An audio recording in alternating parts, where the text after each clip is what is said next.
It's Ramsey Dewey over here in Shanghai, China. Welcome to this edition of Q&A with the Coach.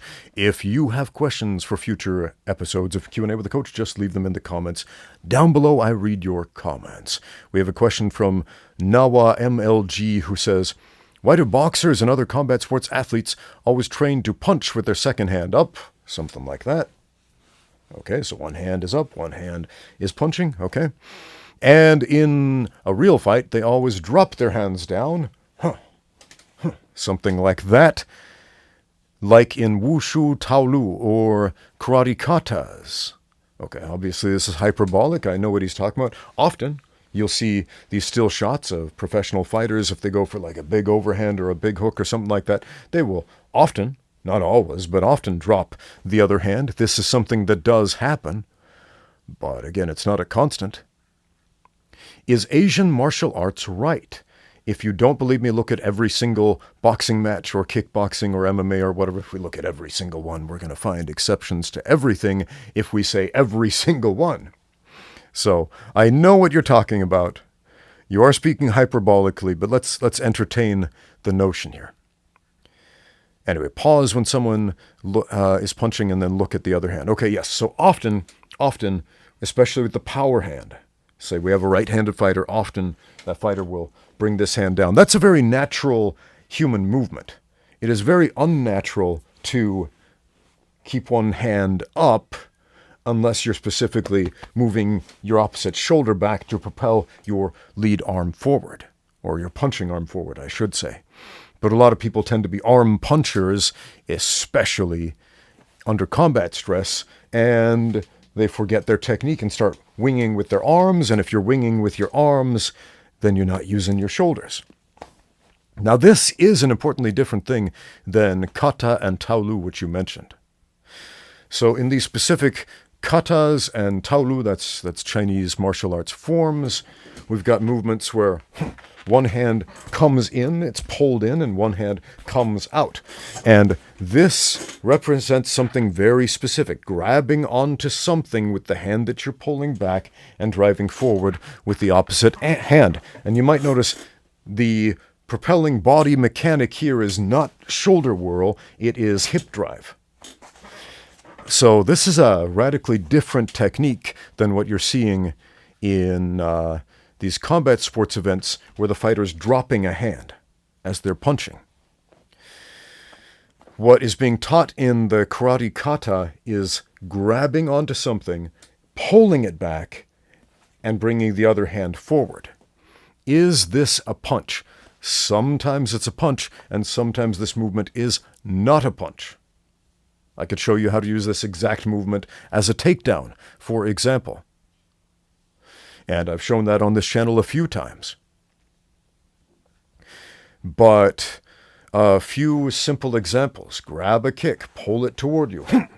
Throw a punch as you're pulling. So we've got two different equal and opposite forces, one going forward, one going back. You're pulling part of your opponent's body or even part of his clothing toward you as you are sending a punch or a hand in a crash collision course toward him. So it's a different technique we're describing. So did the Asian martial arts get something right? Well, there's a lot right in Asian martial arts, obviously. I've got a number of breakdowns of various movements from kata and taolu on my channel. It is a big hobby of mine to look into that stuff. And the answers are often quite surprising. And by answers, I mean stuff that I will actually use in fighting, the stuff I'll actually spar with that I get from the kata. There's a lot of silly stuff that people will claim, and they will repeat it, and they will say, oh, well, this kata means that thing, and they will never, ever, ever use this thing that they swear up and down that the kata means. They'll never use that in sparring or in a fight. But they will claim, they will swear up and down that this thing you learn in the very first form that they teach you in karate or in taekwondo or in whatever traditional Chinese martial arts style is, the beginners should understand. that it should be fundamental, it should be a principle to the martial art, is something so tangentially unimportant that you would never, ever use it in combat.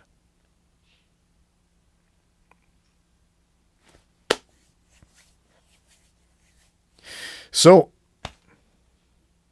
one tip to bunkai, which is interpreting kata in a practical way. If it's not practical, it's not a good bunkai. It's not a good interpretation of the form. If it's something you would never actually use in a fight, in a sparring session, if it's something you could never use, it's not a very good interpretation.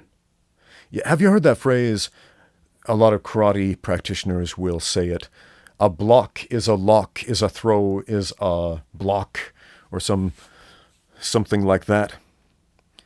And this will often come out when people start arguing about what the forms mean. And it's a shame that anybody even needs to argue about what the forms mean. All that means is that there was a massive failure in the teaching process, in the preserving of the tradition of traditional martial arts, where nobody even knows what the martial art means anymore. That's stupid. That's incredibly stupid. We start with something functional. We pass on the movement, but not the meaning, is about the dumbest thing I can think of. Especially when that movement starts to change for the silliest of reasons. There's a fascinating video Jesse Enkamp put up about the interpretation of a kata and the history behind it. I don't remember which one, but in this particular kata, the way it's generally performed in the modern world, they'll do a few movements of the form, and then they will take 3 jumps backward, 3 little bunny hops backward. And Jesse's claim was that these 3 little bunny hops were added ex post facto years after the form was developed in order to make it fit the performance stage or something like that, which makes perfect sense because what combat application could there be to 3 little bunny hops backward with your hands at your hips? But he brought up an interesting idea in that video, which is people who don't know the history behind that form will sometimes try to find meaning, combative meaning, in those 3 little bunny hops. They'll try to do a bunkai and be like, oh, somebody grabs you like this, you do the 3 little bunny hops and it shakes them off, or some silly little thing which would never, ever happen in a fight or sparring or self-defense or even in the neighborhood of make-believe. That's a pretty far cry.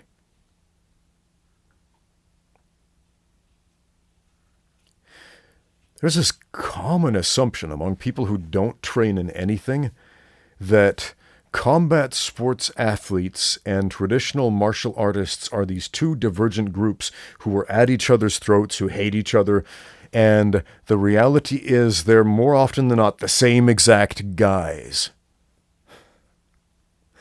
Look at almost any serious combat sports athlete, and that's a guy with a background in some nerdy martial art.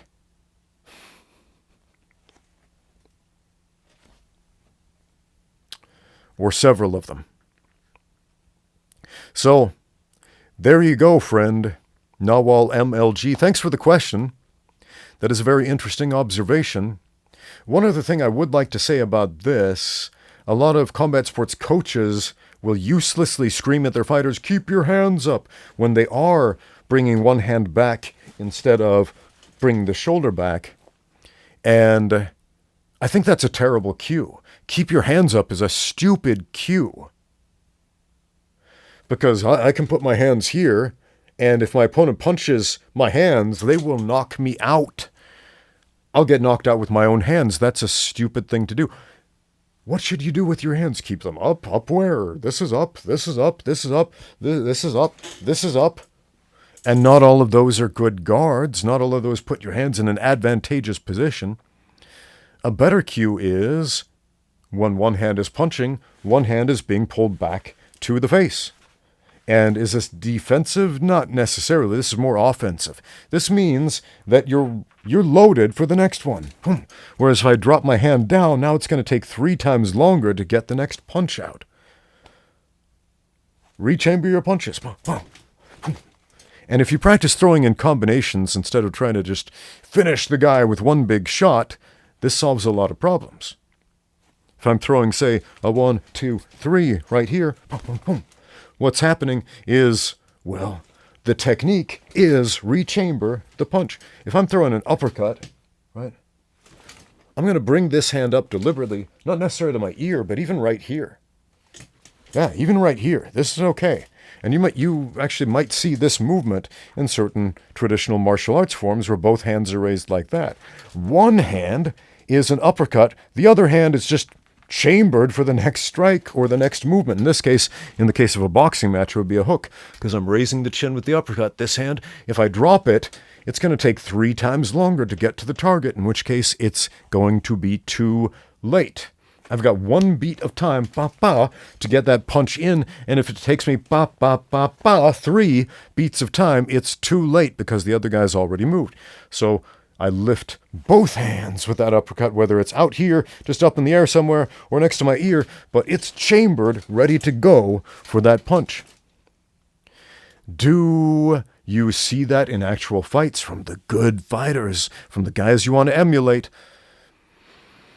Yeah, I know, even good fighters will sometimes drop a hand. The best of us do it. I shouldn't say that because I have seen some exceptionally talented fighters who will never do that.